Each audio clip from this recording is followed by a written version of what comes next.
Direction donc Orléans à présent en direct où l'on retrouve Diane Gouffran. Prise d'otage, Diane, donc depuis midi où un homme armé a fait irruption dans les locaux de la communauté d'agglomération d'Orléans. Il retient toujours un agent en otage. Où en est-on ?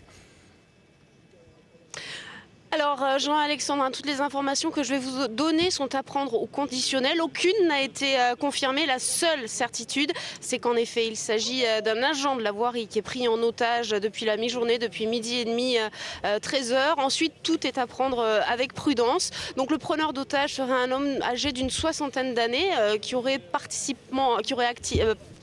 activement à la vie politique, mais qui serait très déçu de ce milieu politique et aurait voulu lancer un appel pour attirer l'attention sur lui. Alors en janvier dernier, lors des bombardements à Gaza, il aurait ainsi pénétré durant le conseil municipal, brandissant un drapeau palestinien, distribuant des tracts, voilà, pour se faire remarquer. Donc aujourd'hui, il aurait pris rendez-vous avec le président de la communauté de l'agglomération. On ne sait pas si le rendez-vous était pris. En tout cas, le président n'était pas là.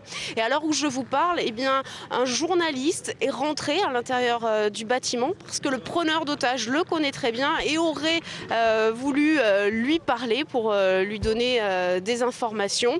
Il y aurait également le préfet, le maire d'Orléans et le président de la communauté de l'agglomération qui seraient à l'intérieur du bâtiment. Et tout le périmètre, tout le centre d'Orléans est actuellement bouché. Prise d'otage donc toujours en ce moment. Diane Gouffran, merci pour ces informations. On va écouter l'une des employées qui a été évacuée tout à l'heure, jointe au téléphone par Magali Chalet.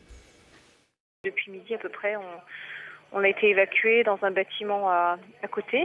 Donc on ne peut pas pour l'instant regagner nos bureaux ni nos véhicules. On attend.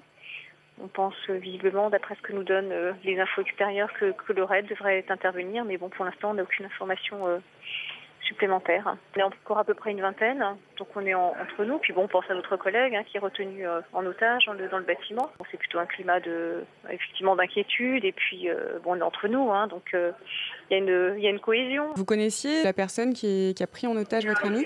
Oui, on le connaît tous. C'est quelqu'un qui travaille à l'aglo depuis fort longtemps.